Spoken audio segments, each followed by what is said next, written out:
Most girls who see me for the first time don't like me. If only they spend some time with me and get to know me better, they start to truly hate me. I love my mother. She's a good mother. I tell everywhere she's a great mother. But she isn't satisfied. She says, I don't want to be a good mother or a great mother. Make me a grandmother. It's not easy for me to get married because I'm very bad at first impressions. Most girls who see me for the first time don't like me. If only they spend some time with me and get to know me better, they start to truly hate me. It happens all the time to me because I'm dark-skinned. People don't like dark-skinned people in our country. Forget others, my own parents. Like when I was born in the hospital, looking at me, their first reaction was, Ayyo.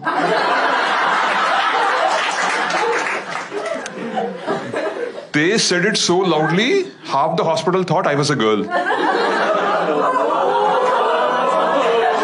My mom spent more money on almond milk to rub on my skin and make it fairer than buffalo milk to feed me. I was just born dark. I grew up to be dark and malnourished. Like I'm a fully grown adult today, but my mom doesn't let me touch coffee or tea. Saying drinking them will make me darker. People like my mom believe the color of what you eat affects the color of your skin. That's why South Indians are obsessed with eating everything in white. No matter the color of what you eat, the end result is still brown. Skin.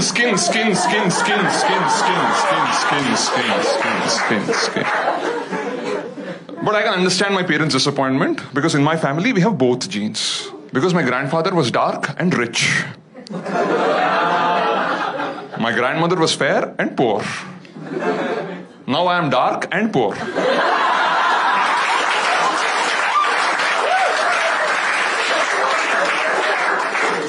But we have the other branch of the family, my cousins, who inherited all the money and the fair genes. Oh, they make so much fun of me. Arey Sai Kiran, you're such a lucky guy.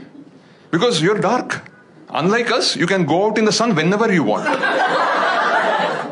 As if my skin doesn't burn. This is melanin, not Teflon.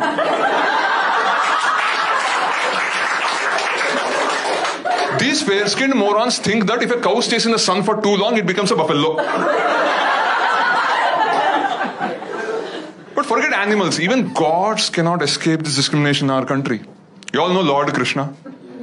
Krishna means dark. He is described in the Mahabharata as Neela Megha Shyama, which means as dark as the rain-filled cloud. Then why the hell do they show him everywhere to be sky blue in color? Like how colorblind do you have to be to confuse the color of the cloud with the color of the sky? That's why we can't predict rains in this country properly. If you remember TV Mahabharata, Lord Krishna was played by Nitish Bharadwaj, who was super fair.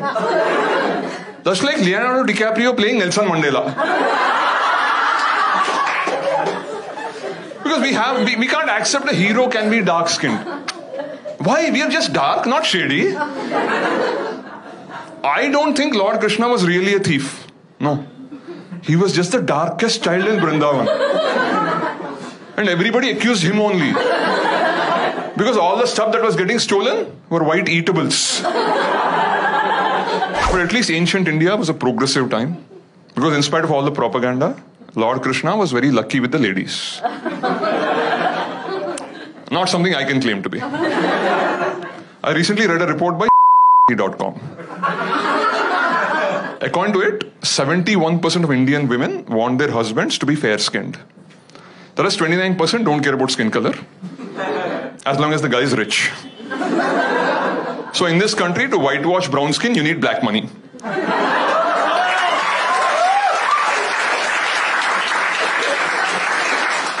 My face is red with anger, but you can't notice it because of my skin color. See, I know about these matrimonial sites, unfortunately. Because let's be honest, this face wasn't exactly manufactured anticipating the arrival of Tinder. The highest my parents aimed was .com. And I registered on that site some time back. And there I realized that the competition for Indian women is absolutely brutal. On these websites, for 100 men, there are barely 50 women.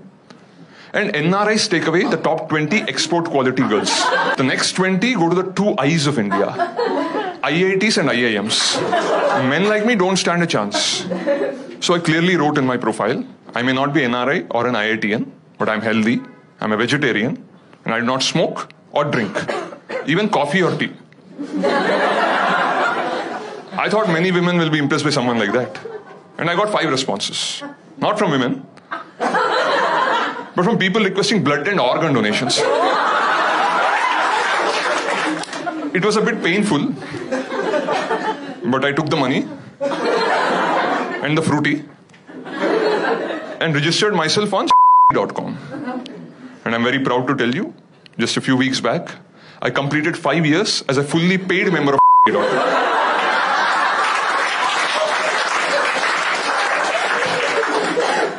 Apparently, I'm the first person in the country to reach this milestone.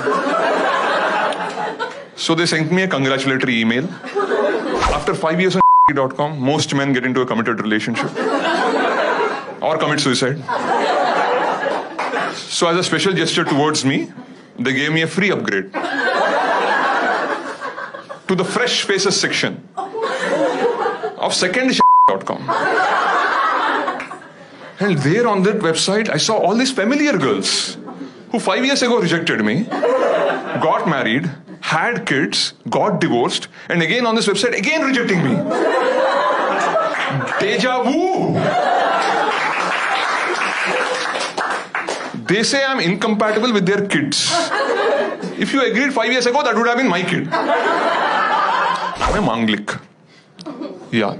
So before I can marry a girl, I have to marry a tree. Now the only thing more difficult than finding a girl these days is finding a tree. But you may say, but there are so many trees around, you can just marry it. It's not that simple. There are caste issues. I cannot just marry any creeper or croton.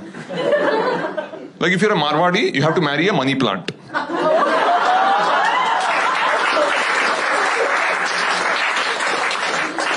You're a Brahmin, you marry a touch-me-not. You're mixed caste, you have to marry a hybrid. So I was getting desperate, like because all my friends had girlfriends, they're taking them to all these parks to do naughty things behind the bushes. I was going to the same parks alone to do naughty things with the bushes. But my very good, loving mother, she anticipated this when my horoscope was written. So she started raising a plant in my house, hoping when the time comes, I can just marry it. But now my priest tells me, because the plant and I were raised in the same house by the same mother, we are like brother and sister and should not marry.